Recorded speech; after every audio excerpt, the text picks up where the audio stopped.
Okay, so hello everyone. I know I haven't streamed this game in a minute. I know I haven't done the best at streaming. I've been away for a month and doing some other things like working. Like I was out of Uh, state, and yes, I have a guest here, no, and I actually have. what? I'm actually in a group call with two other What? people, but yes. What? So, I love you too. yeah, this young lady is not speaking to me, but yes, No, stop like that. but yeah.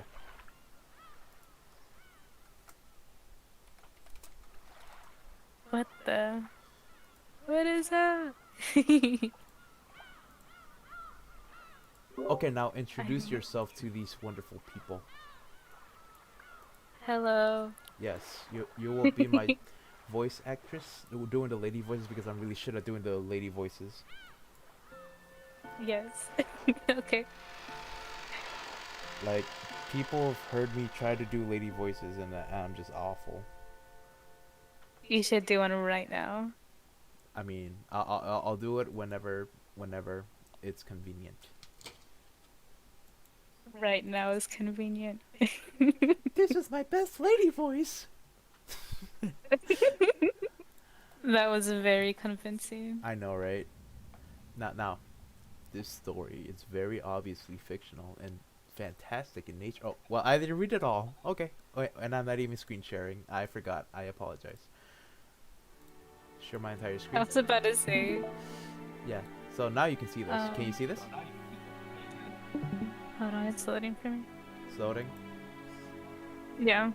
Is it still loading? No, I see All right. All right.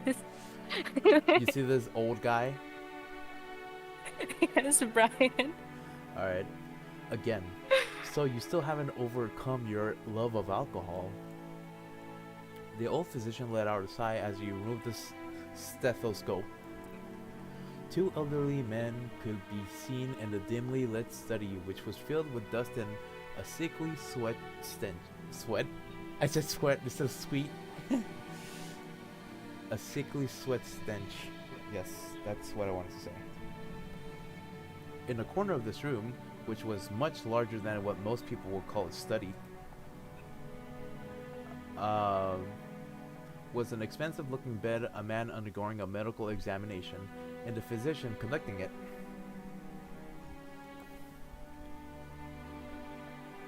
Um, there was also what appeared to be a servant watching over the whole scene. The bottle is my friend. It is no less of a friend than you, and it has stood by my side even longer than you have. The man, as the man bearing his chest for the stethoscope, rearranged his clothes, he spoke on a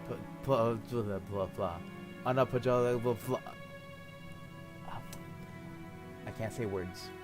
Unapologetically. Kinzo-san, your body only appears to be well thanks to the effects of the medicine. However, if you continue to drink such strong spirits, the treatment will become meaningless. Trust my judgment. Refrain from drinking. I thank you, though only for the sentiment, my friend. Genji, another glass. Water it down slightly. That way, Nanjo can save face. Are you quite sure? After eyeing both the master who demanded the alcohol and the family doctor who forbade it, Genji, the old butler, silently gave a slight nod and carried out his master's order faithfully. The family doctor Nanjo let out a deep sigh once again as he watched the butler busy himself alongside the liquor cabinet. There was a smell filling up the room. This sweet, poisonous aroma felt as though it melted the heart, if not the soul itself. It was the smell of that venomous green drink that the man couldn't bear to part with. Nanjo, you are my close friend and we have known each other for quite a long time. I am deeply grateful for all have you done to keep me alive this long. I have done nothing. After all, you never listened to my advice as your physician. And you never listened when I warned you about a mistaken chess move you are about to make. Seems only fair, does it not? Master. Thank you. I wouldn't die if I ran out of your medicine, but I would have ran out. Wait, but I would if I ran out of this. Disregarding Nanjo, who had his face set in a resigned expression, Kinzo took the glass that Genji was holding out to him. Very few people would associate the venomous color with an alcoholic beverage. Nanjo, be honest with me. How much time do I have left? Well now, how short must I make it to convince you to set the bottle aside? Nanjo once again let out a sigh of resignation. Then he finally spoke to Kinzo as the latter swirled his glass. You don't have long. What precisely do you mean by that? Let us illustrate it with a chess game here. You have very nearly achieved checkmate, but you have not yet cornered my king. Nanjo's gaze was directed at the side of the table with a massive chess set placed on top of it. Judging by the positioning of the pieces, the game seemed to be entering its final stage. Black's rook and bishop were cutting deeply into the enemy lines.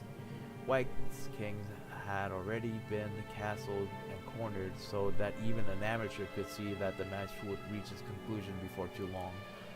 Every time Nanjo came to give a medical examination, both of them would make a few moves. Nanjo was hinting that Kinzo would most likely fall into his eternal sleep before this game could be concluded. These were less the words of a physician than they were the words of an old friend. Were you a normal patient, I would have recommended that you write a will at this point. And what is a will, Nanjo? Handwritten instructions to the vultures on how to devour and scatter my corpse? No, not at all. As the word suggests, it is a way for you to record your will for later generations. It is far more than just a means to divide up your inheritance. Oh. And apart from the division of the inheritance, what might I write off? You might write your regrets or matters you have left unfinished.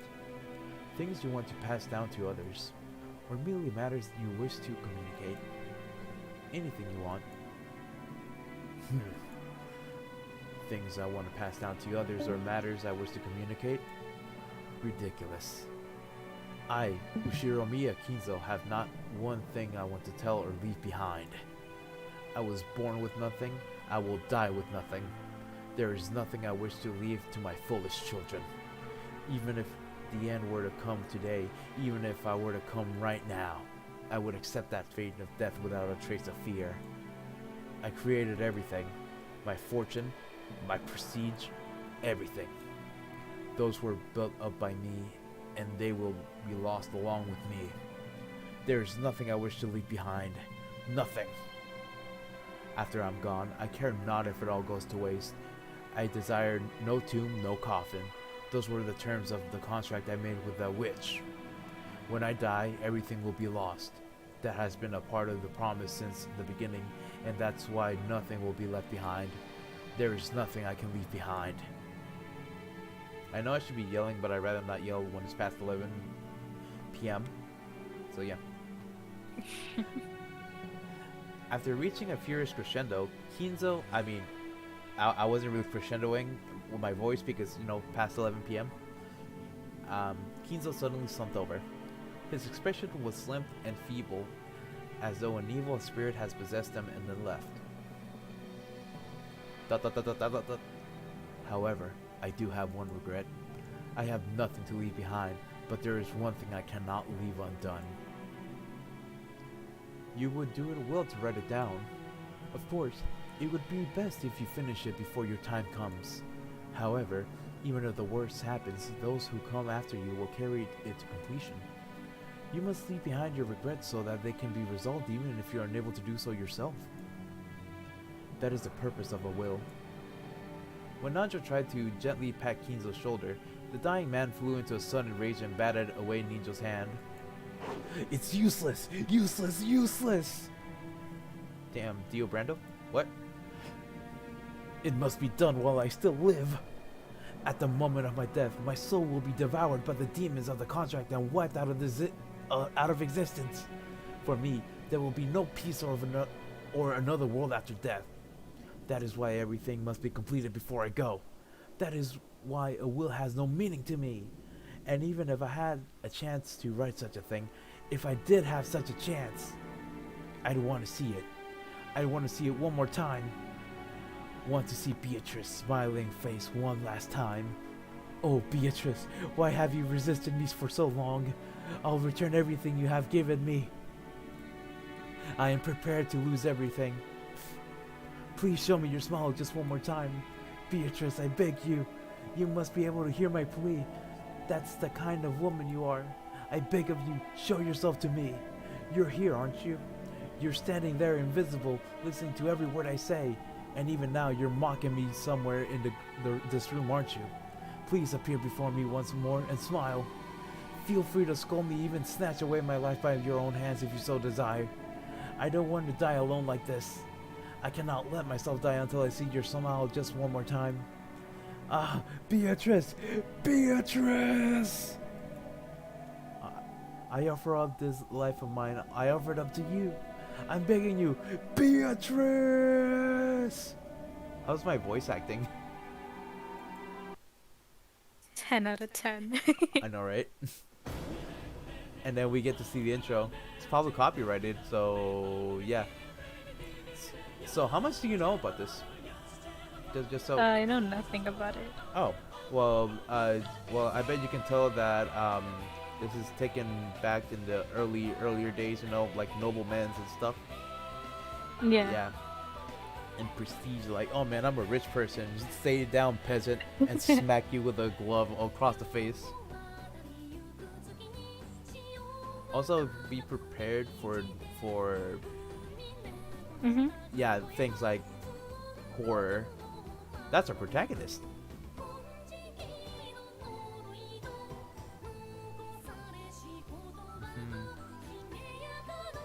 And this is exactly the anime I wanted to watch with you, and we couldn't because for some reason you couldn't hear it, which was Yeah, weird. I don't know why I was missing out. Yeah, but well, you get to kind of watch the anime here in great detail. Yeah. And I did watch like clips of episode 1, but yeah, that's about it. Like, I've only watched up to the part where they go to an island, and that's all I know. And I actually streamed this before, but the audio wasn't that clear, so I just deleted it and just starting over again. Oh, okay. Yeah.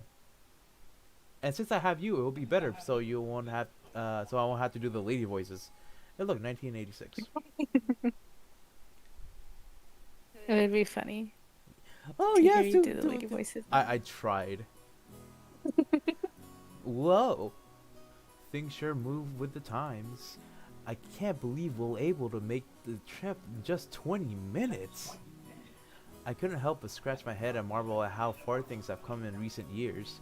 We used to go by boat, but back then we were all forced to endure nearly half a day of swaying back and forth over the sea before we reached Nijima. Things have gotten so much more convenient these days. Still, I've never been on a plane this small. I've flown in a huge jumbo jet before, but this will be my first experience in such a tiny one. It's gonna shake, isn't it? They say smaller boats shake more than big ones, so I guess the same rule probably applies to planes. I mean, I wouldn't know. I mean, apparently I rode a plane when I was very little, but I don't remember much of it. And it feels like a roller coaster at first. Really? I mean, I don't remember. Yeah, it's not bad though. Ah, just spare me. That's not a protect. Ha ha ha! Don't worry, Battler-kun. It shakes so much less than a boat than. Wait, what? It shakes much less than a boat did. Yeah, is that you, George Aniki? Oh my god, me saying Aniki. This is not. me sound trying to, yeah, oh well. Don't scare me like that. You just shaved 3 years off my life. Anyway, what's shaking got to do with anything? You don't think I'm actually scared of the plane shaking or maybe falling out of the sky or something, right? I mean, falling out of the sky could happen. But you know, never actually remember being on a plane. Oh, of course, not my mistake. I see you've changed a lot since we last saw you. After all, it's been 6 years since then. You're not a kid anymore. Sheesh, and here you are, old enough to smoke and drink. I've got no interest in smoking, but I've always wanted to try some booze. Have you tried booze? Oh wait, you're not legal. You're not legal, you're not adult enough to drink alcohol. Just Yeah. one more year. One more, yeah, same. One more year. Then we go crazy with the drinks. We go woo. Yeah. Yep. Well, if you've got your dad's genes, I'll bet you can hold your own when it comes to drinking it, right? Well, usually I drink for business rather than pleasure. I mean, that's pretty manly, mature. Like, oh yeah, I'm just drinking because it's business, you know. It's pretty hard to do business in Japan without it. That's exactly right. That's why I never miss a chance to get in some practice. That's no good, Battler-kun. You're still a minor. Don't you know alcohol can stunt the growth of, never mind. Come on, I'm tall enough already. In fact, I'd be easier to find clothes if I shrunk a little. I puffed my chest out proudly. Until I had my growth spurt, my height was below average in my class. But then I grew and grew, and before I knew it, I'd passed 180 centimeters, 5 feet 11 inches. Apparently I'm 5'11 inches too. I mean, I haven't measured myself in a while. Might be taller now. Maybe. I guess I have all that muscle training and those shady mail order performance enhancing drugs to thank for that. I mean, okay. Before then, I never dreamed that I'd shoot 10 centimeters above George Aniki, who'd reached his peak height early on. Damn, I'll be my relatives all say, what? I'll be my relatives all say, look how big you've grown, Battler-chan, or something. It's all so embarrassing. I wish they'd just give me a break. Anyway, my name is Battler. Well, it's pretty damn weird, don't you think? Don't you think? I mean,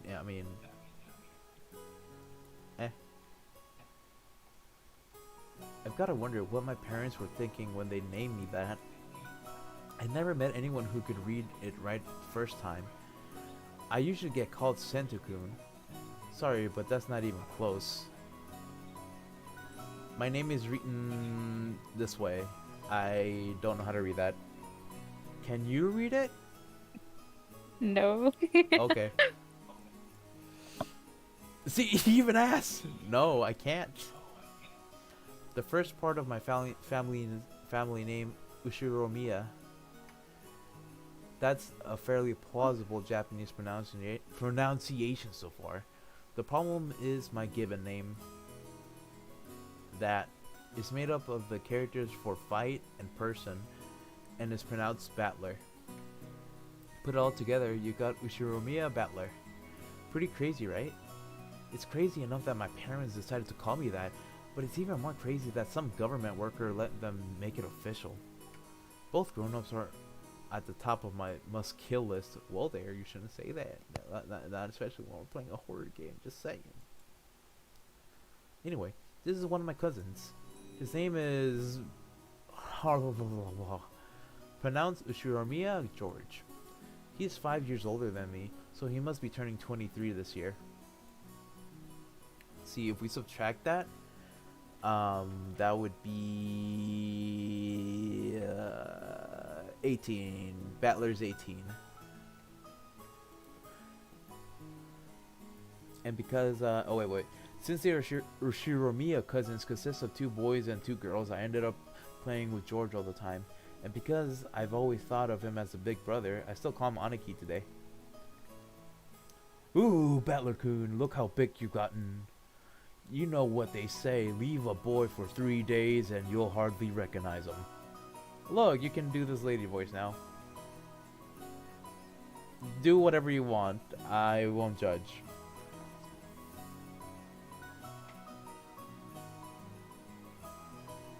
Okay. Yeah. Ooh, Batley-kun. No, this one. Look how big No, you no, no, got. no, no, wait, Oh, oh, this one, oh, right here, oh. right here. Okay. Okay. Yeah, It must be in his blood. keep going. Rudolph wasn't that tall either until his high school years. Perhaps people end up taller if the growth spurt comes late. Nah, it's nothing special. A real man needs to be tough on the inside too. Exactly. Battler-kun here knows how it works. Real men win or lose based on what they've got on the inside. Can't even ever forget to keep up your training and discipline. You gotta do that and wait very alertly for the perfect moment and strike. No, I never even imagined that I'd become the company president I am today, master of my own domain. Yep, to think I've come this far after starting out penniless and ruined. This stout, plump old guy is George Aniki's dad, Uncle Hideyoshi. He's the husband of Dad's older sister. Okay. In other words, we're not blood related. He's nice to children, sociable all the time, and even quick to give out some spending money to us kids. Simply put, he's an awesome uncle.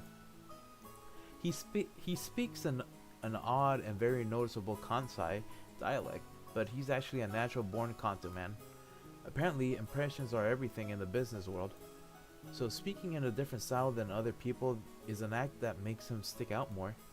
However, I hear he gets embarrassed when talking with an earshot of real Kansai person, so he switches back to standard Japanese. I don't really get it, but he's definitely an interesting person. Here you go. This is you. If only you weren't so quick to brag about your life story. That's enough for now, I think. I'm sure Battler's getting tired of it. Aren't you? Nope, not at all. Nothing wrong with that. I think it's pretty cool for a man to have some stories he can brag about. I don't have anything like that at all. Oh, really? I'd imagine a man with your looks would leave girls crying left and right. I can't believe you have nothing at all to brag about. I don't either. What? You're joking, right? Of course nothing weird like that ever happened to me. Heck, I wish it would. Come on, you aren't fooling anyone. You must tell your aunt all about it later. Ooh. After all, nothing of the sort ever happens to George. This is George Aniki's mother, Aunt Eva. She's my dad's older sister. She and Uncle Hideyoshi are a pair of jokers, and they always tease me, back as far as I can remember. This sometimes made them a bit hard to get along when I was small. I can't read. Well, I guess the events of the last 30 seconds prove that they can still be hard to get along with. Even so, George Aniki's family is an interesting and fun, and they seem to get along just fine. Sheesh, that's pretty much the total opposite of my family. Here's another lady. Battler-kun. Have you seen Rudolph-san? Huh? He headed off to the bathroom a while ago. Is he not back yet? Maybe the poor geezer dropped the dead Namu. What? That's no way to talk about your own father. Still, this isn't the first time he's taken so long in the bathroom. Yeah, that guy has always been that way. Does he really have to take a magazine with him every time he needs to take a dump?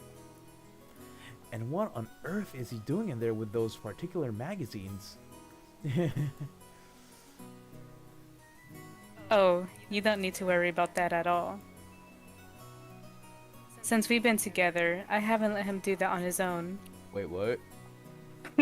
What? Ooh, I'll have to get the juicy details later. Sounds like Dad's got his balls in the iron grip. What the fuck?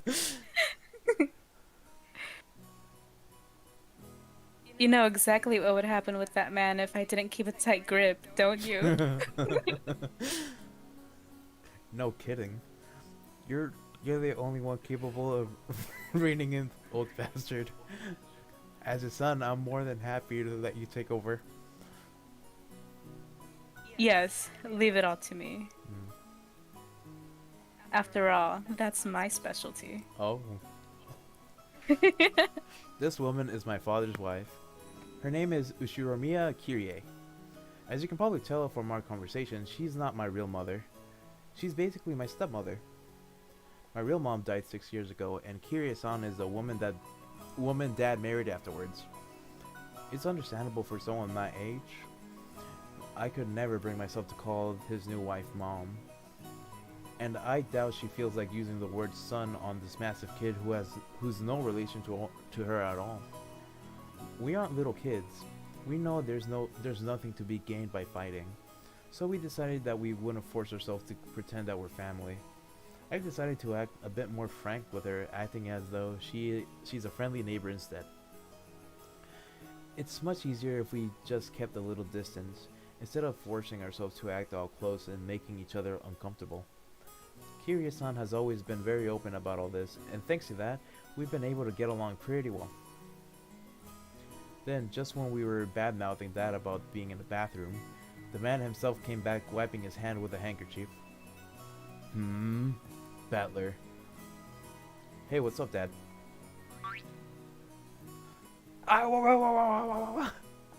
Don't pinch my ear, God! So, you've been talking trash about me with Mom, haven't you? What makes it so hard to show a little respect for your father,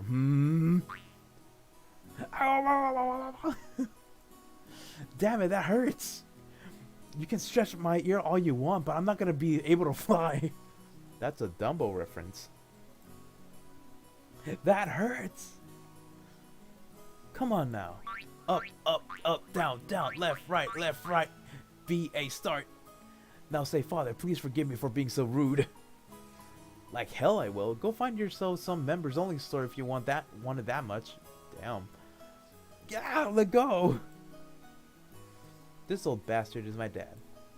I think I'm pretty tall myself, but Dad is just about as tall as I am. It's no surprise that Aunt Eva started talking about Dad's blood when she saw my height. By the way, my height isn't the only thing I got from Tim. It seems having weird names runs in the family. Dad's full name is written...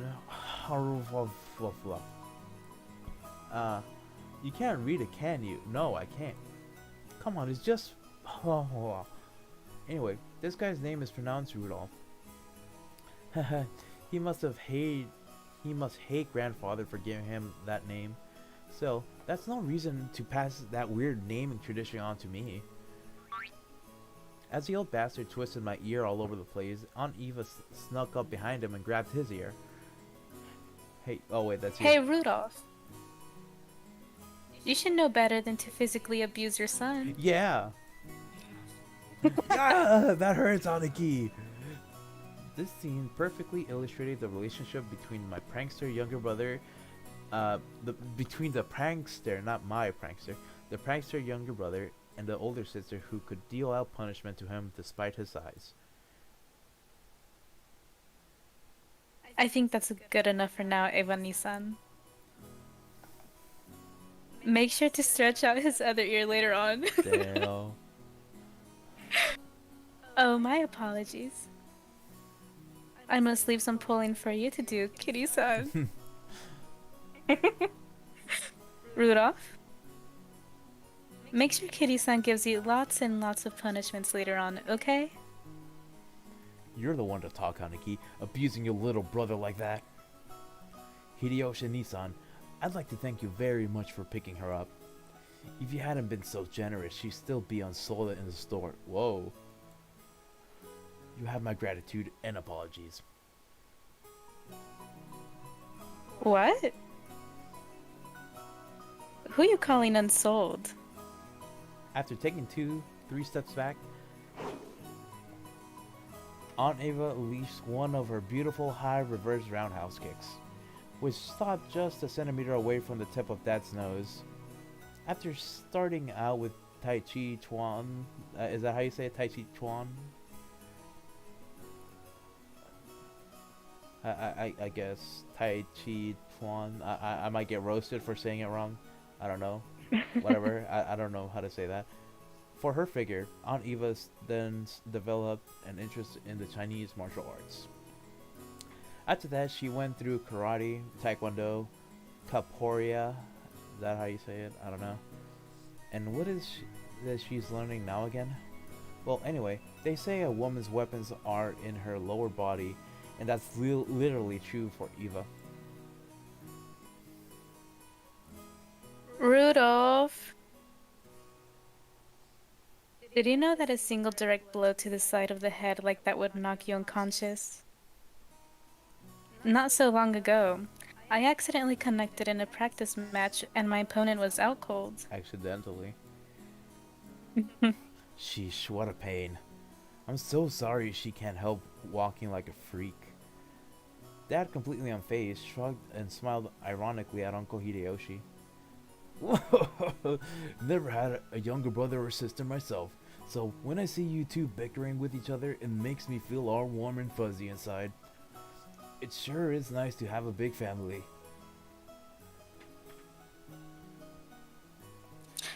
Oh, then why not consider making a little brother for George-kun?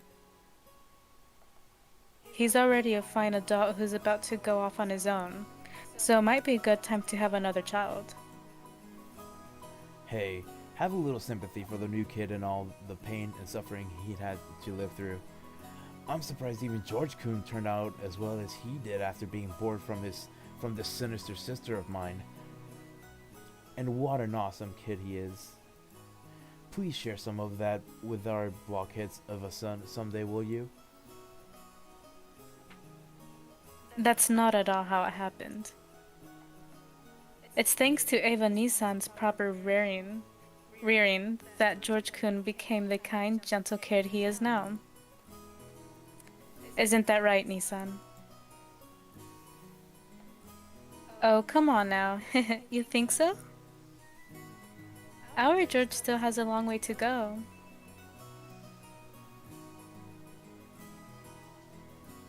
Ah, by the way, how's your little...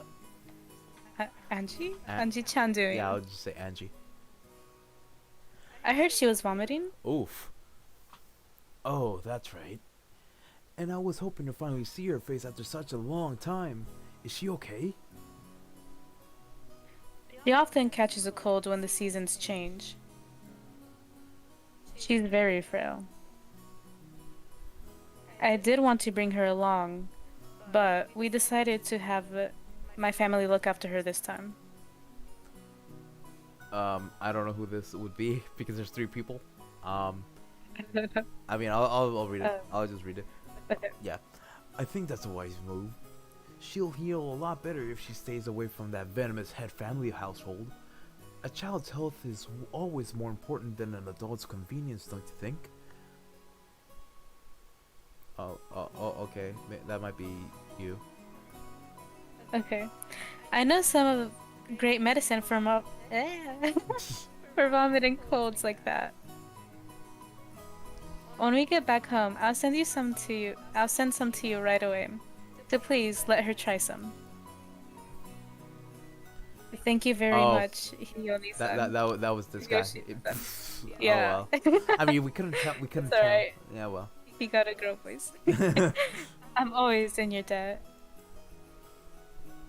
And once the conversation suddenly veered off in that direction, we kids didn't have any chance of butting in. For now, I'm just happy Aunt Eva gave Dad his just desserts for tugging on my ear. Are we still waiting for the weather report? George Aniki pointed at the counter. The checking weather sign was still stuck next to the departure times for the flight we were scheduled to board. According to Aniki, smaller planes are more subject to winds and other effects of the weather. And it's not at all uncommon for flights to be delayed because of it. Wait a sec. We are totally sure we're not gonna shake, right? From down there on the ground, it just looks cloudy, not windy. Well, I guess it's different up from where the planes fly. The weather's a bit uncertain today. Oh, Aunt Eva looked at the TV in the lounge. The weather forecast was being broadcasted, informing us that a typhoon was approaching the Kanto region. A typhoon again? Guess there's no helping it, with the annual family conference being held in October. Couldn't he have chosen a better season? I agree. I've always hoped we could have it sometime around the Obon festival in mid-August. In that case, why don't you suggest that to Father and Nissan during the conference? Very funny. Why don't you do it yourself? Our brother would never listen to anything I suggested. No way. It doesn't really bother me that much to have it in October. I was just saying you might want to propose it, since you said you hate typhoons so much. I only said that typhoons always come around this time of year. You're the one who said you wanted to move it to the Obon festival, right? Well, you said it too last year. Didn't you say that it would be easier to fit in your schedule if we had it during the Obon festival? I never said anything like that.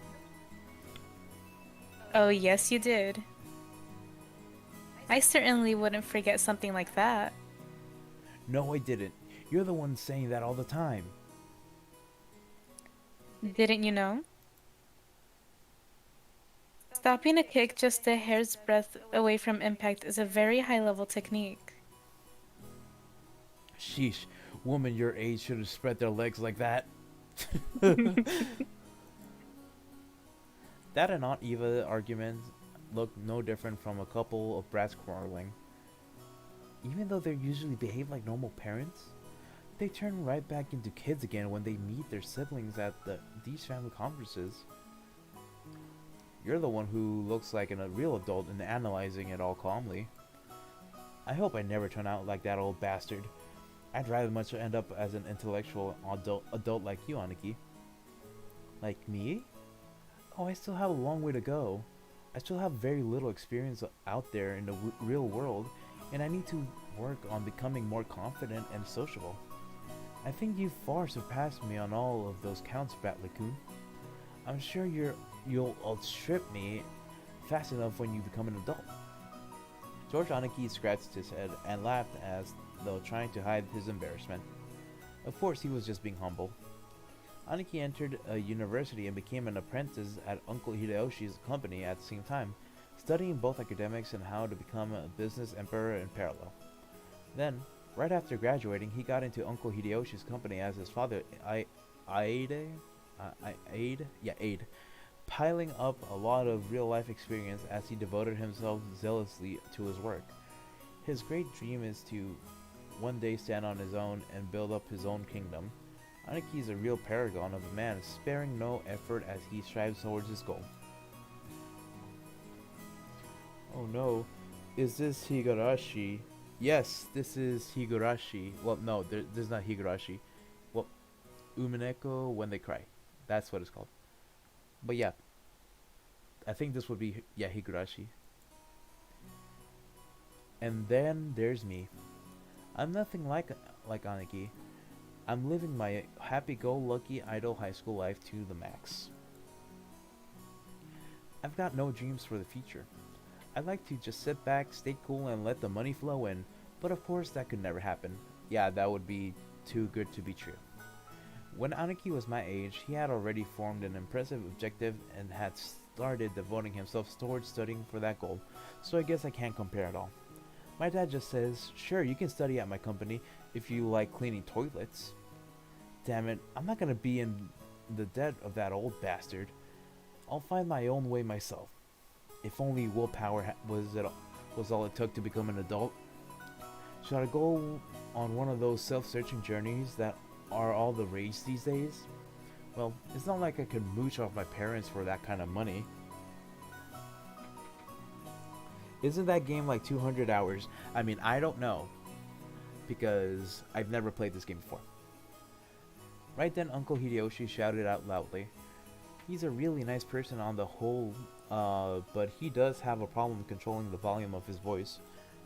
When I looked over, I saw that he was greeting Aunt Rosa, who had come late.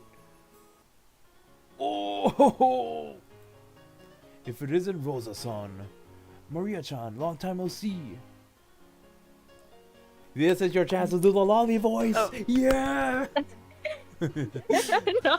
We'll get to hear a lolly voice from a real girl, not from my shitty lolly voice acting. Yeah. Stop. All right. I can't even do it. It's gonna be so bad. Try it. Best little girl voice. Let's go. Long time no see. Oh God. Well, you did your best. Good job. Oh, you gotta do. Ew, what is that? Yeah, you gotta do that cute ooh sound. You gotta go ooh. All right. Oh no. All right, now that's you. Maria. Shouldn't that be? It's good to see you again. Oh man, that was pretty good. Greet your uncle properly.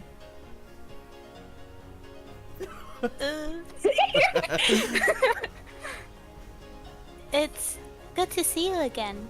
Okay. There you go. Well said. I mean, it's pretty good. It's pretty good. I mean, I wouldn't have done it any better. How about some candy as a reward? Oh, huh? Where did I put it?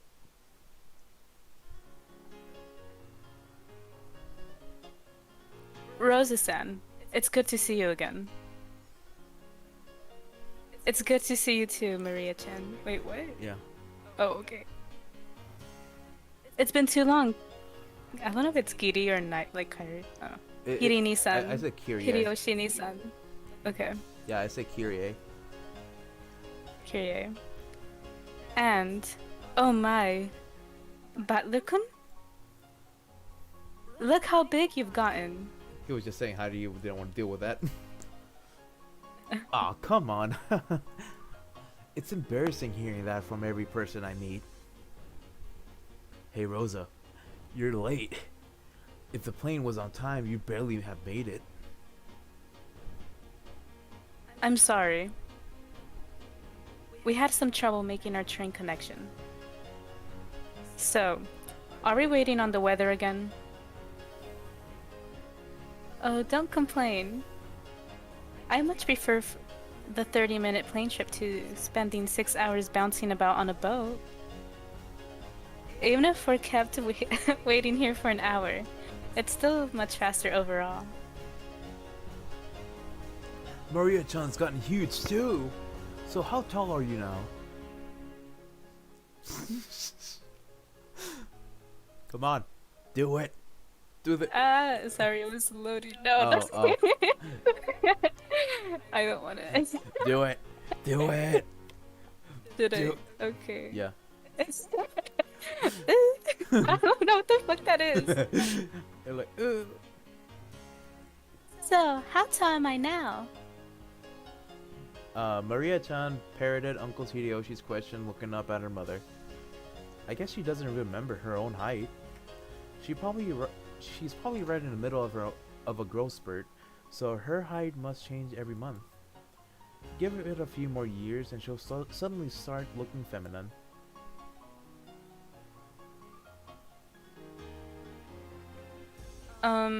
Just how tall were you the last time you got measured?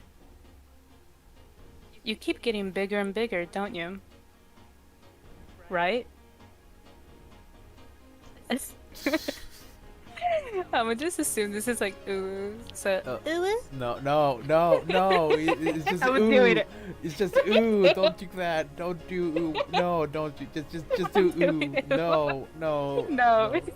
Just do ooh. I'm doing ooh. No. I'm doing ooh. No. I think she's grown a lot since last year. Let's see. She turned 9 years old this year, didn't she? That's you. 9 years old. Ooh. That's right. You're 9 years old now. Glad to see you're doing well too, Maria-chan. Up you go.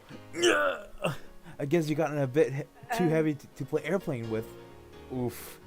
Telling a girl's heavy is not something you should say. You get slapped like that, right? I mean, if I called you heavy, would you slap me right in the face, right this very second with no second thought? No, I would not slap you. Oh, you probably knocked my face out. No. Oh. No violence. No violence. Oh, okay, good. Probably judgmental stare, but that's about it. Alright, George. Yes. Yeah. George Aniki, what a rude thing to say to a lady. Exactly. Here, I'll do it. Up you go. This is you. When I went to lift her up in Aniki's place, Maria stiffened defensively, staring suspiciously at my face. Ah, that's right. The last time I met Maria, it was 6 years ago, and she was only 3 years old. Of course she doesn't remember my face. Maria-chan, don't you remember? It's Battler-kun. We used to play together, remember? Ooh. No surprise, I guess. The last time she met Battler, she was only 3. You don't keep memories at that age. Yeah, I know. I don't even remember when I was a baby. She must know everyone's face apart from mine because she meets them every year, but I haven't had contact with the Ushirimiya family for about 6 years now. So it's no surprise that this 9-year-old girl doesn't have any memories of me. Even I can only just barely remember her being a 3-year-old crybaby. Maria. This is Battler Oni-chan. Rudolph Nissan's son. Understand? The brother's son is... The brother is the son? Question mark. That ooh sound was probably her brain going into overload at the complicated explanation. I guess the phrasing of things was a bit confusing. Ni or Oni, the title of you used to refer to an actual older brother, can also be a friendly honorific for a boy who's only a bit older than you. It's just like ne or ne for the word for big sister. Maria-chan, this is Battler-kun. He's your cousin, like me. Like George? Oni-chan? Battler? Cousin? That's right. You got it. This part of Aniki is what makes me really look up to him. For someone who isn't married, he's just as great as dealing with kids. I'm sure he'll be an indulgent father in the future. Battler Oni-chan? Maria looked straight at me with a questioning expression as though asking whether it was okay to call me that. You know what? I thought maybe you should watch the first episode just to see what these people sound like, and then maybe you can actually like try to mimic them a little better. You know what I mean? Maybe. Yeah. I don't know. Yeah, just watch the first episode and you'll be fine. Yep, that's me, Battler. Nice to meet you, Maria. Look at her smug face. Is this the only noise she makes? Yep. That's her. That's what makes her her. Ooh. Oh god. Battler. What is she supposed to sound like? I don't know. I've never actually watched it. I mean, Oh. I've actually seen the first episode, but I don't remember. That was like last year ago. Yeah. Yeah. Maria, you mustn't talk to him like that. Call him Butler Oni-chan.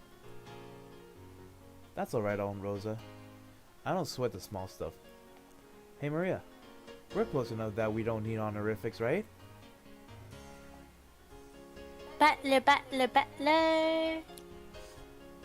Ooh. Oh god. That's right, Maria.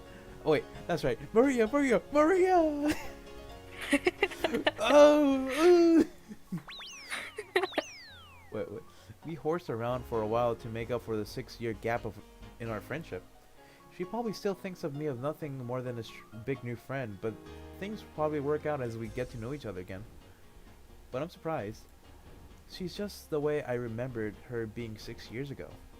Seems like people don't change that much after all.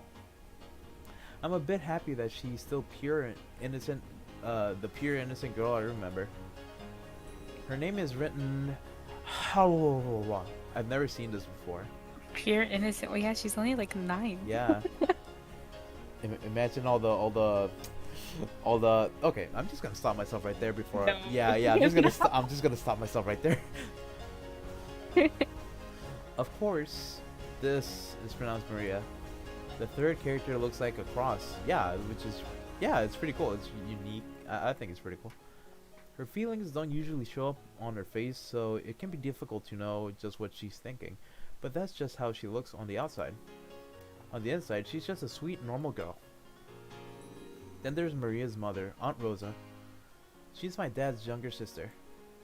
Rosa is written... Yeah. Here's a name that's totally not Japanese. Yeah. Sorry to say it, but her name's almost as ridiculous as Dad's. I mean, not really. Rosa is a pretty common name in the I don't know, somewhere, but it's a common name somewhere. In the West. Yes. Yes, thank you for finishing that sentence. Sorry to say, but it is I've got to respect her for not ending up as screwed as he is. When I think about it, all the names in my family sound foreign. Yes, they do. That's why that's words. Just why is grandfather so obsessed with that? Because of him, even we grandchildren have to put up with this weird naming sense. It's even more annoying since grandfather's own name is perfectly normal. Anyway, there's one thing about Aunt Rosa's that's a relief compared to the other family members.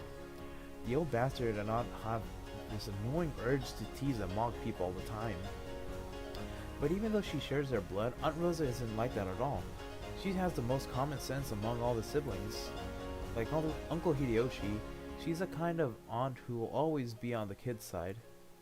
However, possibly because she's more strict as a parent, she's not liberal with handing out spending money like Uncle Hideyoshi.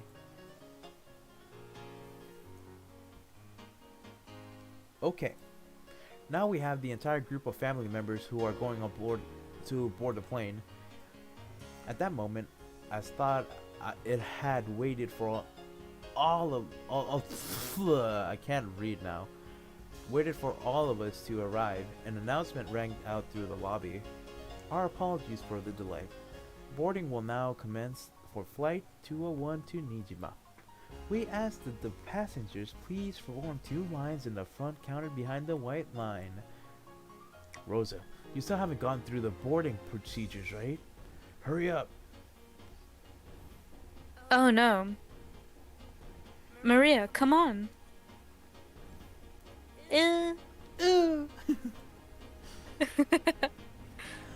We had to go through a metal detector before going out on the runaway. Our small plane wasn't as massive as an international flight, but it was still a plane. A staff member holding a metal detector checked us out all. Once all of us cleared the check, we followed the staff member out onto the runaway. Come to think of it, everyone here is in the Ushiromiya family. It's like this is a reserved charter flight or something. Our group stopped into the front of the entrance of the airplane. Then our guide turned around and spoke, looking down at the passenger list as he did. Boarding now will commence. As I call out the names of the passenger list, please take your seats in order, standing from the front row onto the right side and going to the left. Then on to the next row. I will now begin reading the passenger list. Ushurimiya Hideyoshi-sama. Oh, I'm first. Right here. By the way, do you have some candy, Eva? I've been looking all over for some, but I can't find any. Ushurimiya Eva-sama. They're in my handbag.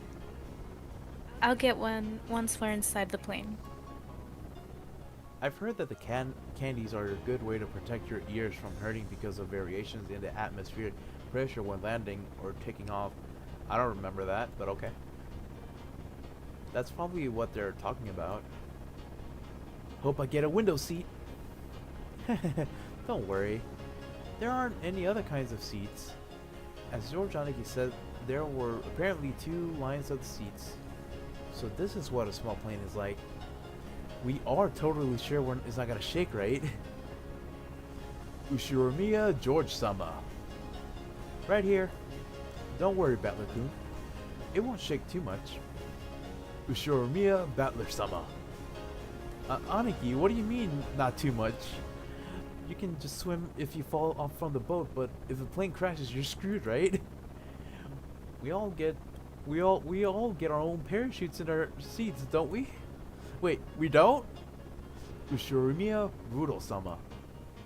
Come on, Battler, stop standing there slack-jawed and get in. Ow, Dad! Don't push me. We don't get parachutes. Ushurimiya Kiryu-sama. Okay, you two. Stop fooling around. Let's move on in. Ow, Kyrie! Don't push me! This blockhead isn't even moving! Ushurimiya Maria-sama.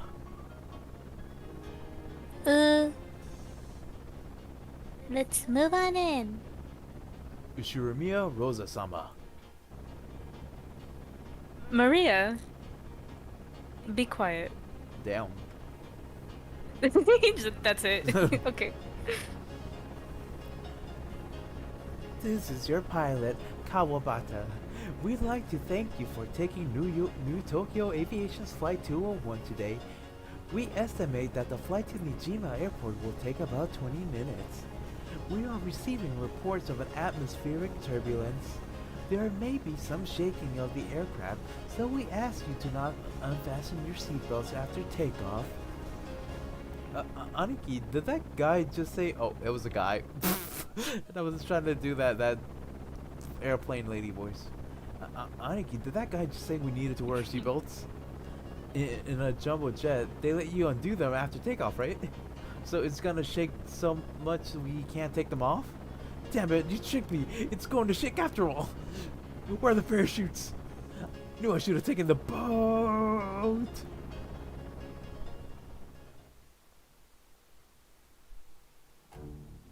Legend of the Golden Witch.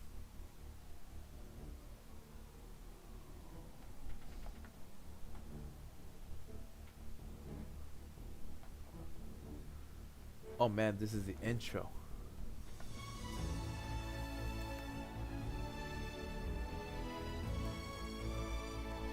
Oh man, we're looking at the character names.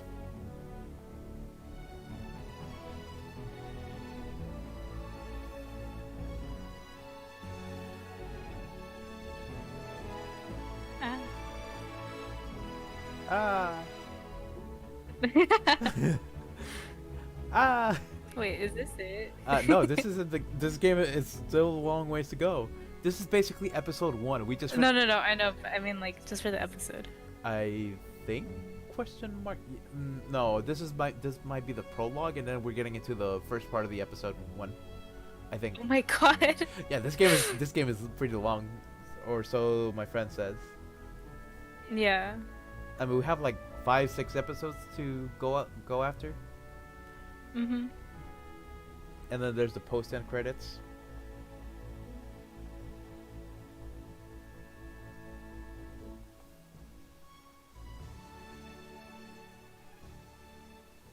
And the airplane music stops. And we're here. Discord. No. Shut up. Hey. I'm gonna look who is blowing up my Discord. Oh, I wonder. oh, okay, okay. You talking to girls?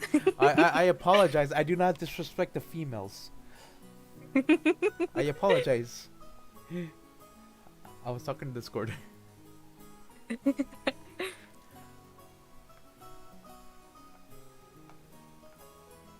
Do you like this thing? Well, you probably can't see it, but I'm holding a thing. It's not real. Wait, what's not real? This, Wait, what? this. Oh wait. Oh, are yeah. you showing your? Yeah. Yeah, it's not. You're not showing yourself. I was so will- confused. Yeah. Okay. Should have taken the boat. The boat. Ah. Oh, that's you. Wait, what does that even say? Fall. Fa. Fa.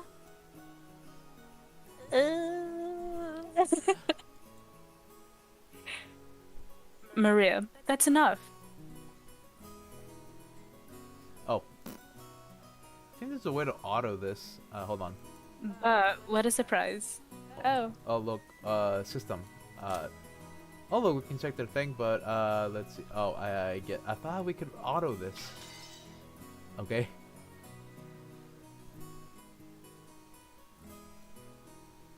Oh, this is you. Okay. I thought there was nothing that could scare Battler-kun. Oh. This guy can't handle vehicles for some reason. Always yells about falling and sinking and stuff. You're a disgrace of a man, you are. Ah, shut up. That thing was seriously shaking way too much. I just got a little stressed out since it was my first time on a small plane like that.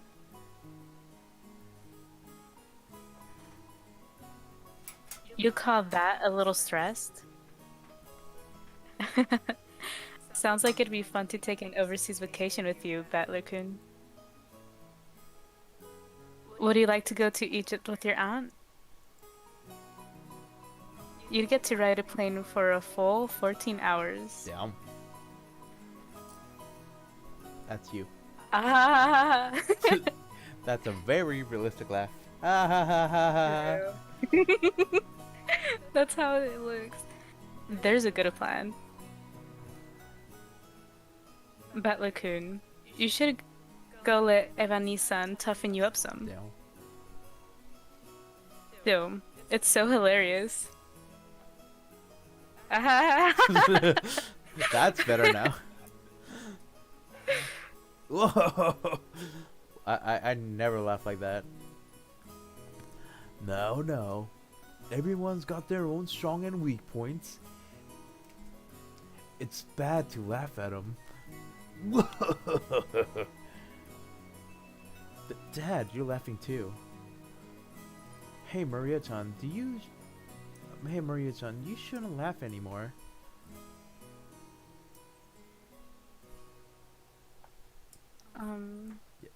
Shouldn't laugh anymore? Yeah, damn it. Is being scared of planes really such a big deal? Everyone obviously thinks I'm a big oaf now.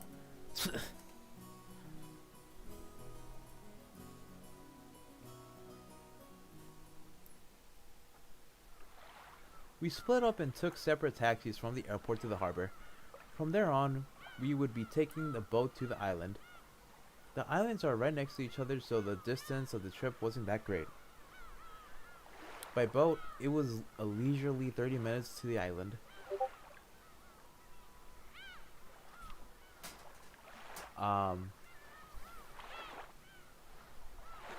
When we reached the pier where the boat to the islands was anchored, we saw a figure waving at us.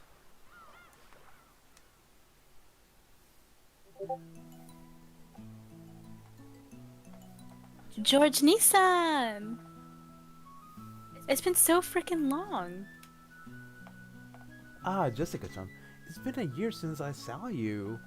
You've gotten taller again, haven't you? Yeah, haha. Don't give me that. It's embarrassing when you say it every year. Hey, Anaki, you gotta be kidding me. Is that really Jessica? Wait, is that me? Oh, wait a sec. George? Is this big guy Battler? We both stared at each other. She definitely didn't look like that in my memories, but I do remember her crazy way of talking. Oh wait, Jessica. What's this now? You're kidding me. You look like a woman now. What are these boobs? Oh my god. Even you managed to get a Isn't chest. that his cousin? Yeah, they're like family or something. Oh god. Let me rub him. What Let me.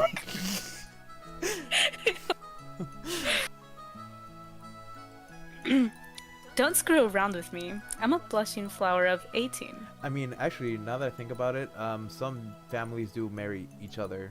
So yeah, that was a thing back then. Oh. Of course, my hair grew longer and I got these. What, you think I got boobs just to get fondled by you, loser? And speaking of you, sure, you got all ridiculously huge. But did you get a bit stronger too? Don't screw with me. I'll show you how much training I've done since back then. You're pissing me off. I'll beat you at your own game. This headstrong girl's name is... yeah. She was born under the same unlucky star as me, sharing the same kind of weird name. Anyway, this is pronounced Jessica. She's Dad's older brother's daughter. Damn. That older brother happens to be the oldest son of the Shiromiya family, so for now on, it means Jessica is a direct family heir. Since Jessica and I are the same age and sometimes had a little boy-girl squabbles with each other, we've always been used to fighting and joking around together whenever the relatives gather. Jessica grew more quickly, so she always had me beat in terms of size and physical strength. When we scuffed in a contest of strength, it usually went Jessica's way. So even though I realized I'd grown bigger, a part of my mind was still convinced that I couldn't beat Jessica. That's you. Wow. Yeah. What the? What are you getting all serious for? Ow, ow, ow. Hey, this is nothing. Jessica, you've gotten weak. Shut up. I'm a girl. So? So of course I couldn't beat a guy with physical strength forever, right? I mean... well, you got a point there. Oh.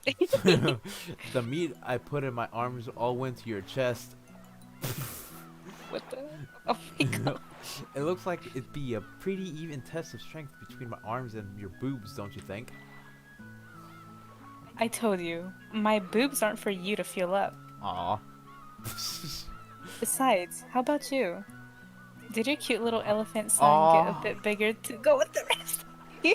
Oh, What the stop it, idiot. No, you perv. I'll be What the ruined for hell? marriage, so don't touch my crotch. Don't say stuff people are gonna misinterpret. Honestly, I was so surprised at how feminine Jessica had become that I had to joke around like an idiot to hide it. Well, considering what a bossy brat she was 6 years ago, anyone would have been surprised. I guess she's just as surprised. She probably wasn't expecting to lose to me in a test of strength. After losing that easily, she must be shocked at how much I've grown in the past 6 years. 6 years? Once again, I'm being shown just how much of a huge gap of time that was. Crap. Total defeat. Crap. Oh wait, that's Oh, you. was that me? Yeah, that's you. That's Yeah. you. Okay. Crap. Total defeat. It's like I'm no match for you anymore. That's not true. Even Battler-kun must have his weaknesses. Right, Maria-chan?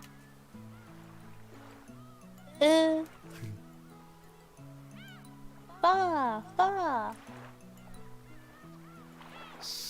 cut that out, Maria. Let's keep that a secret, okay? That's you. Fall?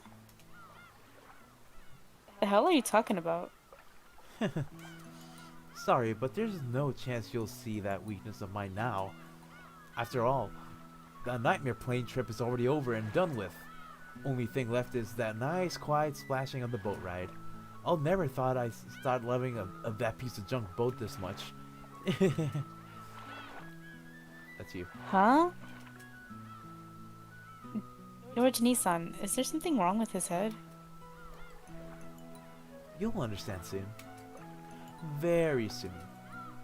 At the time, I didn't get what Aniki meant by that big smile. Let's see your old lady voice. Let's go. You did your lolly voice. Now let's do your old lady voice. Oh my god. Oh. What have we here? Man, that's your old lady voice. What is that? I don't know how to do lolly voice. How big you've grown. Wait, I got this. What have we here? Oh, Battler son, how big you've grown. Oh my god, that was awful. Oh god. But you got a small idea. Who is it this time? It's an old lady with an apron. Oh yeah, that takes me back. I remember now. You remember her, right? It's Kumasawa-san, the servant. I could never forget you, Kumasawa-chan. After all, you haven't aged a bit since the past 6 years. If anything, I said you're looking younger than ever.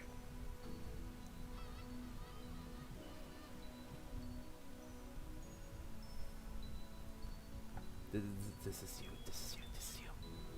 Okay. Yeah. Oh. Lately, my skin's been getting quite smooth and silky. That's pretty good, actually.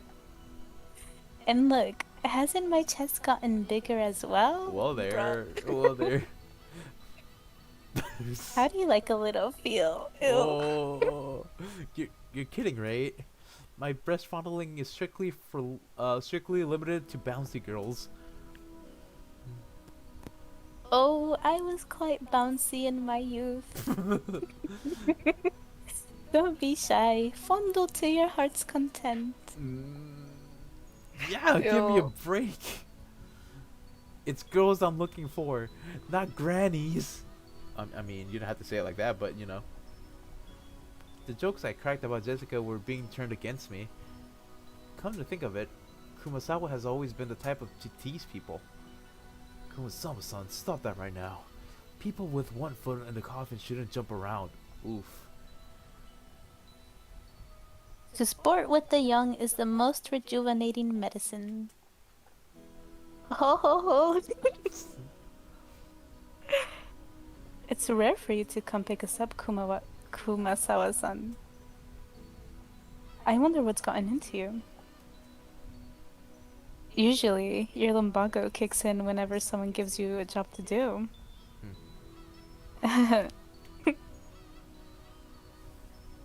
Oh, Eva-sama, you're as harsh as ever. I found myself with some urgent purchases to make, and while I was at it, I thought I could come welcome you all. Although, it does give a bad impression if the one waiting to greet you is a decrepit old woman. Oh. Aunt Ava spoke sarcastically, but Kumasawa's Bachan's years of experience were nothing to sneeze at. She was more than capable of smoothly and cooling, deflecting that comment. Well, it feels bad to say, but old Kumasawa Bachan may be past her prime as a servant. She might act as though she's in good health, but between the headaches and her lumbago, I guess, I don't know, her body is wearing out. To tell the truth, the very fact that she's still working is impressive. How old is she this year again? She must be pushing 80 at least. It's incredible that she's still able to act so cheerily. You just seem to get more and more lively. Oh, that's right. Here you are. It's the tea I told you about before. Look, I bought you some. Please do try it later on. Aunt Rosa took a souvenir bag from her suitcase. To think that she remembered a promise that she'd apparently made last year and faithfully brought it. This sort of thoughtfulness was just like Aunt Rosa. She wasn't the kind of person who would forget or break a promise. Kumasama Bachan seemed deeply touched not only that Aunt Rosa had remembered this year-old promise, but that she would bring a gift to a simple servant like her. This woman is Kumasawa Chiyo-san. She's a senior servant who had been working at the Yoshiromiya head family household for many years. As you'd expect from someone her age, manual labor isn't her strong point, but she's kind of a super servant who can handle just about anything else, from kitchen work to cleaning and laundry. It seems like her only flaw is tendency to slack off. I heard she tries to get away from the heavier, troublesome work by playing up her chronic diseases. Damn. I mean, that's like everyone basically. That's like everyone trying to get out of work. They call in like, "Oh man, I'm feeling sick," and then hours later, you're just watching TV. Literally. Yeah. In Kumasawa-san's Bachan's case, this is probably a sign of craftiness rather than her laziness. Though it probably doesn't impress those paying her salary. Ah well. Even if she's pretty flaky when it comes to work, I could never dislike her. I guess that's probably because of her cheerfulness and her constant smile. Hey, glad to see you're still in fine spirits. How is your back doing, Ann? Oh, Even with the medicine, it's not getting one whit better. According to the doctor, nothing can be done for this one. It's what you might call an incurable disease. Ho ho ho. anyway, Jessica-chan just keeps getting prettier. Good thing that she takes after Natsuhine-san.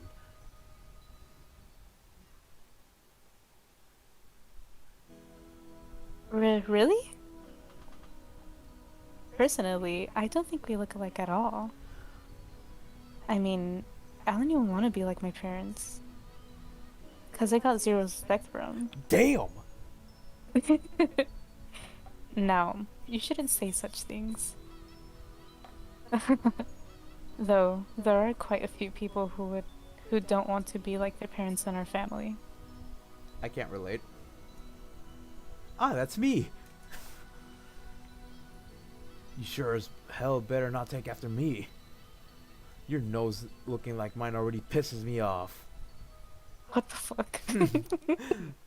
Okay. What are you talking about? You're surprisingly alike. Oh wait, that's you. Oh. What are you talking about? You're surprisingly alike, you and your father. Oh, you and father. Yeah. Oh, wait, what? Oh, come on, you can't be serious. Just how am I like Dad? You're a lot like him, especially in how arrogant and prideful you are. Father's blood is especially strong in you and Nissan. Wouldn't you say, Rosa? Oh, absolutely. Kraus Nissan and Rudolf Nissan are almost unbelievably like Dad. Alright, already. Why am I the only one under fire from the girls? Hideyoshi Nissan, give me a hand, please. My, Rudolph-kun, you're always so popular with the ladies. I'm jealous. Popular with the ladies, those are his sisters. Wow. Oh, You know, as usual, you're popular enough to make me jealous. oof. Well then, everyone, shall we head over to the boat? Come now, Maria-san, let's get on the boat together, okay? Get on the boat together?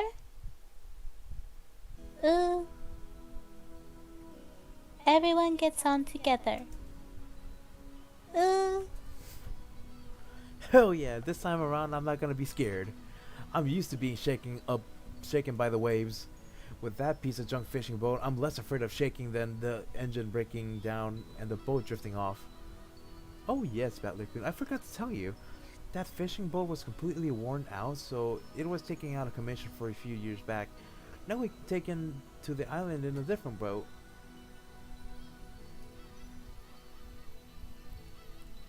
Oh, right. It's Battler's first time in the new boat. It's super comfy. And freaking fast. It can go at crazy high speeds. Oh, that means less travel time, right? That sounds great. Having to worry about sinking is less scary than being on a plane, but it'd still be awesome to get over it as quick as possible.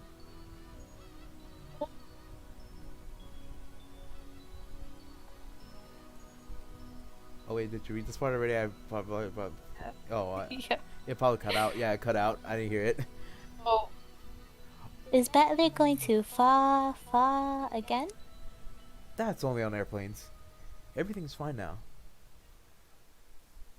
Anyway, it's the captain's pride and joy, a kind of modded high-speed boat. Seems he's got it pretty souped up. He was bragging about how he attached 4 base high efficiency propellers to make it break 40 knots or something like that. Don't worry, I can't read good either. He talks about it all the time, so I've sort of memorized the spiel. Yeah, I've got it memorized too, since we hear about it every year. The captain says he's been obsessed with modding ever since he lost a speed contest with a foreign boat ages ago. According to him, that opponent managed to break 30 knots with just a fishing boat. And his thirst for revenge match got him to build an awesome, on-you, super high-speed modded boat. I'm sure you'll just love it, Battler. Super high-speed modded boat? My first thought was that this would be much better than some beat-up boat that might sink any moment, but for some reason I got this feeling of foreboding. Probably just overthinking it.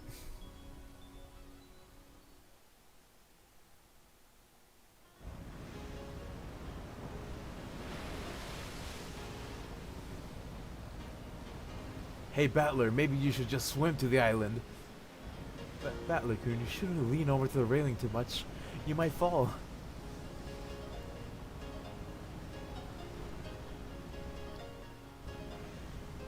Ooh. Fa. Damn it! So this is why you're all grinning back there. So this is just a super high speedboat that the captain started modding. Oh yes, that piece of junk fishing boat from 6 years ago doesn't hold a candle to this guy. Whoa! It's shaking! It's shaking! It's shaking! Gonna fall! Fall! Fall! Ooh. Gonna fall. If I fall, I'll land on the ocean and drown. Where's the parachute? I mean, where's the buoy? Give me a life jacket!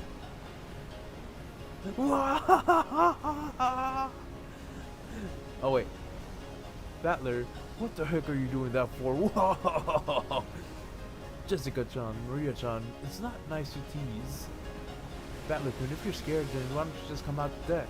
I think you'll be able to calm down a bit if you go inside the boat. I don't even know who's doing who. That's no thank you to Aniki.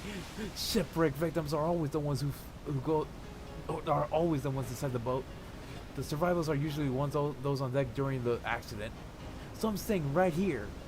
But if shaking, I'm gonna fall. Whoa! I think that's you. Shake, gonna fall. Ooh. Maria, I told you to behave yourself. But, Battler-kun, it looks like you really can't handle it. I'll go tell the captain to slow down for you. Whoa! Aunt Rosa, thank you! I can tell you now that safe, slow driving is definitely the way to go, even on sea! Don't do that, Rosa. Trials and tribulations are important for young men. Isn't that right, Battler-kun? You better be able to come with a little scare like this. Otherwise, you'll never be able to go back to Egypt with your aunt. I mean, at this point, I don't know. I'll just guess. Oh, that was supposed to be you. Whoa, Aunt Eva, you're so mean! Oh no, I'm gonna fall! Life jacket, parachute! Whoa! Wait, gotta spin it around to think it that way. Wait, what's that? What's the enemy aiming for? Is he doing this to scare me? If that's what he's aiming for, too bad. Like hell, I'll be scared. But no, I'm gonna fall.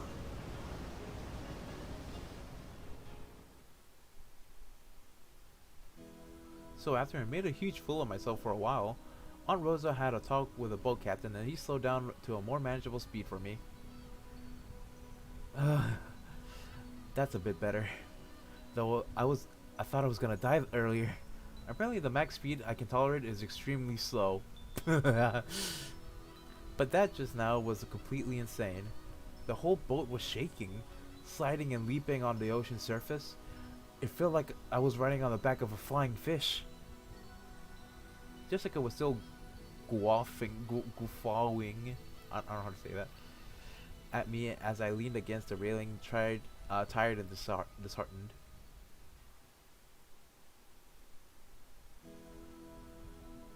I lost in the string contest earlier, but I'm glad to know I'm no worse off where it really counts. But seriously, Damn it, go ahead and laugh. One of these days I'm gonna find your weakness and get back at you, and then your boobs will be mine to squish. what the fuck?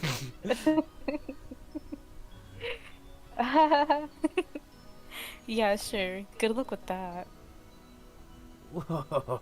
Wow. Oh, wait, Oh, is that you? I don't know. That, I don't know. yeah, I don't know. Because this, you know, Ooh. Battler all week. oof. Yeah, battler all week. I want to die on land, not on the ocean or the sky. Maria was patting my back, so I patted her head in return.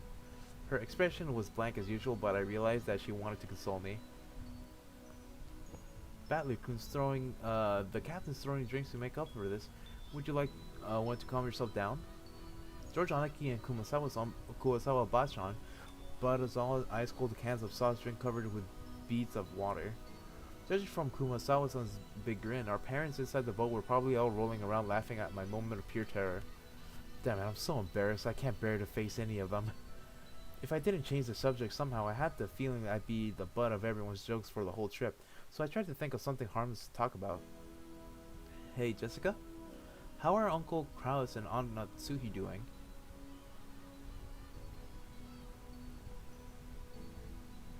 Well, Wait, what? my old man and mom? Unfortunately, they're fine.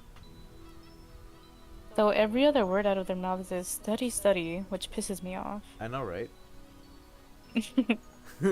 I'm so jealous, since it doesn't look like Uncle Hideyoshi or Uncle Rudolph would say stuff like that. Oh no. Before I had my exams, my parents kept pressing me on about it over and over. I thought it was annoying then, but now I'm grateful. Heh, I knew it. You really are awesome, Aniki. Anyway, I have to look after myself. No one tells me what to do. Well, it's not like I'd listen if they did.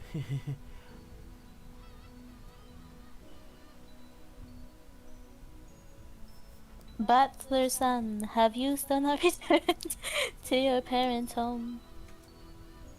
Well, I kinda got back now and then. I've got lots of clothes and stuff left at the house I was living in until recently.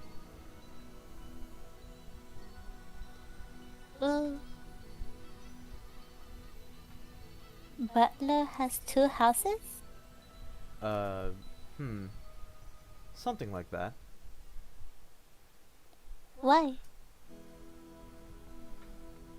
Why do you have 2 houses? Ooh? Ooh? Only Maria, who couldn't really grasp the situation, voiced this naive question. However, this other just shot nervous glances at me, choosing not to respond even though they knew the answer. Maria! Look, you can see the harbor now. Look over there. Can you see it? Ooh. Saw the harbor! Saw the harbor! Apparently Jessica was trying to be nice by changing the subject. Oh well. I'd rather not talk about it if I can't help it, but it's uncomfortable to have it treated like some kind of weird taboo. I don't mind that much myself anymore. I may be a member of the Ushiramiya family, but the truth is that for those last 6 years, I've been living with my grandparents on my late mother's side, and I've been using her family name. When those grandparents passed away one after the other, I basically had no choice but to go back and live with the old bastard. Don't get me wrong, I didn't just run away from home or anything like that. The only one at fault here is my dad. I don't really blame Kiryu-san. Being able to hold that old bastard's reins and ride him out is no mean feat. Still, the way that old bastard betrayed my mom, well, unfortunately, I still haven't fully gotten over that. We'll be getting there soon. George Aniki cleared his throat, trying to change the subject.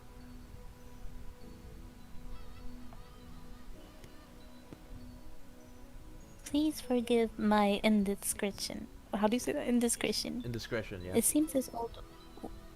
Oh. It seems this old woman has said too much already. If I have hurt your feelings. I don't mind it, and no one's feelings are hurt. Don't worry, Kumasawa-bachan. Kumasawa-san seemed to regret speaking out of turn, but I was more concerned about being worried over for something like that, so I stood up and passed it off lightly. After that, I had a sip of my drink and headed over to Maria and Jessica, who were gazing at the silhouette of the island. Ooh. Battler, I saw the island, There. Ooh. Where is it? Oh, I see it now. Even after 6 years, the island hasn't changed a bit. The island! The small island silhouette is in front of us and gotten pretty close. This island's name is Rokenjima. It's a small island about 10 kilometers around, located in the Izu archipelago. Since they call this archipelago the Izu 7, lots of people think that there are only 7 islands, but that's not true. There's actually several more. That Rokenjima is one of the minor islands that don't get counted. Even if that weren't the case, I doubt you'd find many people who knew about this island. Only people connected to the Ushiramiya family ever go there. In other words, outsiders and tourists have never have any reason to care about it. So you'll never find this island's name in a travel brochure. After all, the Rokenjima is an estate possessed by the Ushiramiya head family. Only the Ushiramiya family lives there, and only people connected to the Ushiramiya family come and go to and from there. There's nothing there except for a harbor and a mansion. The vast majority of the island is still just uncultivated forest. Such a waste when it could be made into a nice golf course or something. However, when you realize that the entire coastline is a private beach, it starts to sound pretty You probably guessed it by now, but to put it simply, well, the Ushiramiya family is just rolling in dough. The head family apparently possesses a vast fortune, and that and the other who make up the branch families have built up plenty of wealth for themselves, finding success in their respective businesses. I've been living a commoner's life at my grandparents' home for these 6 years, so I completely forgotten. But the old bastard's house is really elegant, and everything about it is turned up to match the snobbish taste of the annoyingly rich. Come to think of it, I guess that makes George Aniki, Jessica, Maria, and me wealthy high-class gentlemen and ladies. Needless to say, none of us think of ourselves that way at all. I don't see myself as being rich, and George Aniki, who takes self-discipline very seriously and doesn't let himself get too comfortable. Jessica is always complaining that she'd rather move to the city than be rich, and Maria is still a kid who isn't even interested in money at all. Does that attitude really make us any less snobbish? From the perspective of people of poverty who can't pay the bills, we really have been blessed with a lot. This isn't the place to explain any further, so I won't. Anyway, it's the same as not being able to choose the parents you're born from. I didn't ask to be born into a rich family. I don't think it's really something to be envied. It can be pretty tiring when people are prejudiced against you just because you're rich and refuse to judge you by your merits. As I pondered these sentimental thoughts, Maria started shouting and leaned over the railing. Oh man.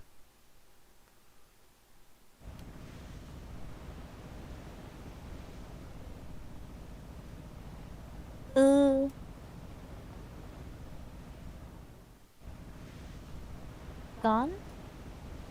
What's wrong, Maria? Did you drop something? Uh, uh, gone, gone. Uh, Maria kept yelling, "Gone, gone." At first, it sounded as though she had dropped something, but while she shouted, she also pointed over the ocean. What's wrong? What's gone? I'll look for it too if you want. What is it? Huh? If she dropped something, she would probably have looked down at the floor, but Maria was pointing out over the ocean. One would assume that by the gesture that she had spotted something, but she kept saying that something wasn't there. Strange. However, since my last memories of this place came from 6 years ago, I wasn't able to spot it before Aniki, who comes by every year. Huh. If I remember correctly, wasn't there a torii or something on top of this small crag around here?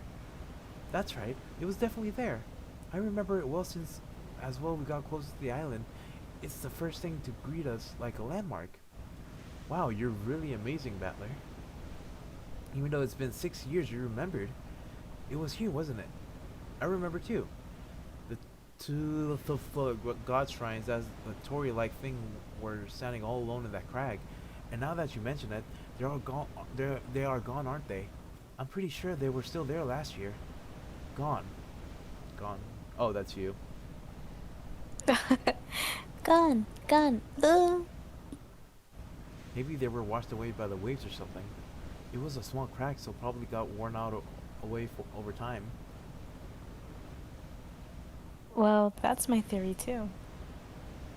It was last summer that it disappeared. But they say. Oh man, that creepy wind. They say an enormous lightning bolt came crashing down one evening and smashed the shrine. The fishermen whisper that they have a thunderbolt fall upon our honored cutlery? Cutlery Tutillery, god yeah, must tutillery, I guess. Tutiller. I don't know. Tutillery. must be potent of approaching misfortune. Huabara, Huabara.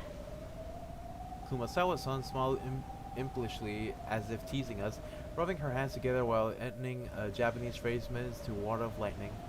However, Maria apparently took this seriously and stared fixedly over the ocean to where the crag housing the shrine god was supposed to be.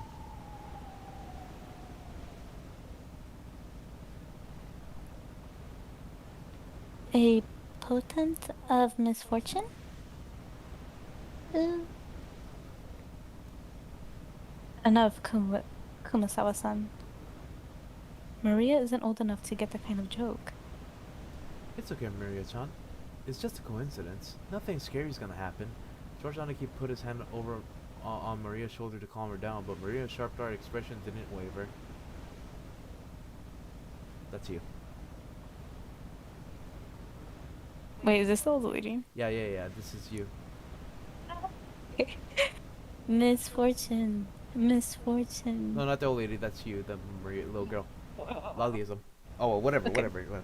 Maria muttered that word over and over. Apparently, repeating a single word over and over is a habit that Maria's had for a long time.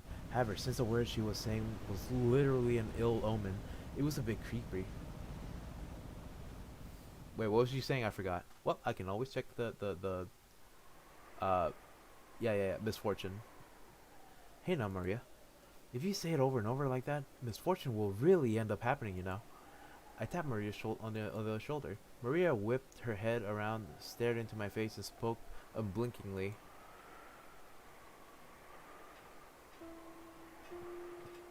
Ooh. Misfortune is coming. Huh? And just where is it coming from? I answered lightheartedly, trying to break the tension in the air. At that moment, Maria held up a finger, raised her arm high, and pointed up to the heavens. When I looked up, I saw that the sky was still just as cloudy, but had grown a great deal more leaden than it had been in the morning. That's right, they were saying a typhoon was approaching. We had planned to spend one night in the island, but if this storm doesn't pass quickly, I won't be able to make it to school on Monday. Man, who cares about school, man?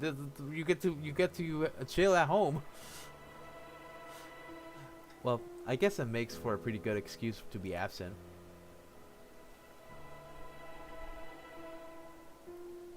Uh, She apparently sensed some kind of misfortune in this cloudy sky. She had been muttering that nonstop for a while now. Girls at Maria's age tend to be very impressionable. She's just about the age that many girls start to get excited about the sixth senses and whether they have any psychic potential stuff. For all we know, this might be due to her childish sensitive nature. It's okay, Maria-chan. The weather might get worse tonight, but tomorrow it'll clear up and become a pretty blue sky. uh, pretty blue sky? Uh, That's right, by tomorrow it'll be a pretty blue sky. There's no rain that doesn't end and no clouds that never clear. uh, rain that doesn't end? Clouds that never clear. Uh, I know the typhoon's coming, but soon it'll go away. It'll be okay, Maria. uh, uh, uh. Yeah, keep going with those oohs. Maria started No. Maria started yelling ooh ooh. It looked like as though she was having a tantrum because no one could understand what she was trying to say. What in the world was Maria trying to so desperately to warn us about? Unable to understand her, we couldn't help but feel a vague sense of misfortune. I've heard that everyone can feel the supernatural, but that is a weakness that it weakens as you age. That might mean that Maria, the youngest one of us, all of us, still possesses some kind of sense that the rest of us had lost. I wonder if that sense is sending her a warning. At that moment, Kumasawa-san quietly opened her mouth. Rumor has it that long ago Rokenjima was. Kumasawa-san. Let's not talk about that now. Just as Kumasawa-san was about to tell some kind of story, Jessica sharply interrupted her. Jessica's tone was extremely firm to her. I wanted to push her further just out of simple curiosity, but judging by the look on Jessica's face, whatever Kumasawa's bachan was likely to say would probably make Maria even more uneasy. If I did try to press her for the story, the odds were pretty good that it wouldn't be bad, anything bright and cheery. Oh, I do apologize about that. The wind here is hard to bear for the elderly, so if you would excuse me for now. Gossipers have no reason to hang around after they've been told to stop chatting. When Kumasawa-san finally realized that she had overstepped her bounds, she went back inside in the boat.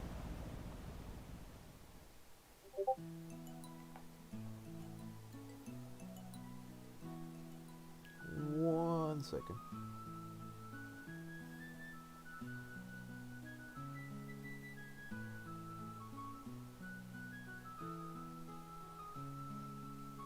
After she left, Uncle Hideyoshi showed up in her place. Since he had arrived mid-conversation, he completely failed to notice the complicated atmosphere that hung about the scene. So he refreshingly and unwittingly swept that atmosphere aside. So in the end, it was his lack of tact that brightened up the mood. Looks like we're almost there. Okay, just a bit more. Took forever at the speed we went today, didn't it? Didn't it? Right? Didn't it? Yo, Oh wait, yeah. is her part loading? Because it's not loading for me. No. I'm just asking because you know. Oh, okay. Yeah. I was like, what? Wonder whose fault that was. Aw, Uncle Hideyoshi, give me a break already.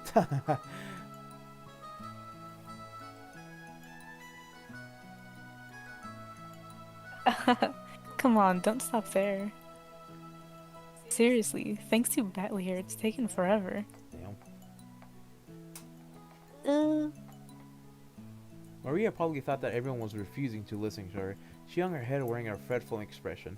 As she did, George Aniki crouched down to meet her eye and spoke to her kindly. Maria, there's nothing to be afraid of, because we're all together. There's nothing to be afraid of.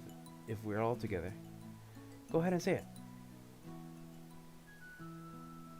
Ooh, there's nothing to be afraid of if we're together. Yes. There's nothing to be afraid of if we're with each other. Ooh, That's right, exactly what George Aniki said. If we stick together, there'll never be anything to be afraid of. Right, Jessica? Yeah, no doubt about that. What George Nissan says is always true, Maria. uh, George Oni-chan always true. Yes. I don't lie. So trust me. There's nothing to be afraid of if we're all together. Ooh, George Oni-san doesn't lie. I trust you. There's nothing to be afraid of if we're all together. Ooh, I'm not afraid. Maria jumped into George Aniki's arms and hugged him tightly. After Aniki petted her head, she jumped away again. Her facial expression had undergone a 180-degree change, turning back to normal. She was once again the ordinary Maria. Ooh, there's nothing to be afraid of anymore because we're together. Ooh, Yeah, that's it. You look all better now. You're strong and that's awesome. ooh, I'm awesome. Hey now, what's going on here? Maria-chan didn't get seasick, did she?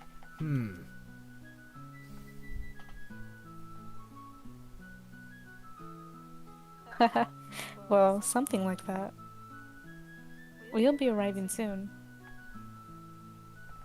The harbor was already drawing near.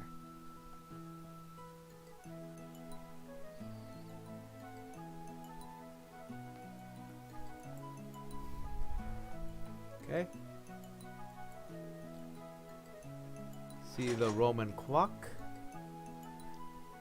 I bet you don't know your Roman numerals. I mean, I know my Roman numerals. Do you? I know most of them, yeah. I can only probably count up to 30. Okay. So system. Save. And yes. Here. There you go. Wow, look, I literally did this on Christmas Day, and we're still in episode 1. Okay. Okay. So, this is basically it, and thank you for coming here and being a voice actress. You were amazing, even though, So bad. nah, you were fine. You were fine. I will. It was terrible. Nah, you were fine. You were fine. You were fine. I will ask you to do this again whenever I stream this again. Mhm. Yeah, thanks for coming here, and you were amazing. Thank you. Yeah, Thank you for lying to me. yeah. All right. We'll talk later sometime when we just hang out, and yeah. Okay. All right. Alright, see ya. See ya. Okay, and that will be it for today. So yeah, I have an image that I want to show you all that will be appropriate for this. I mean, Chirno is not appropriate, but I'll give me a second. Hold on. Give me a moment. This is the image I want to save.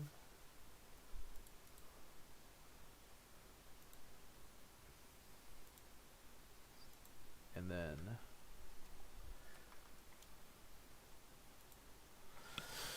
whew, all right. Here we go. I'm just gonna add this image. I forgot what this image was called, so I'm gonna have to browse through it. Downloads. Just give me a moment. Max or default. Okay, I know what you're called now. There you go. I bet you all recognize who this girl is. Alright, just gonna do that. And since it's really appropriate, since this is basically gonna be the credits for this series from now on. Don't worry, I won't play this all the time in every stream just for this series. So yeah, hopefully you all enjoy this, and hopefully I'll see you all in the next one. Later.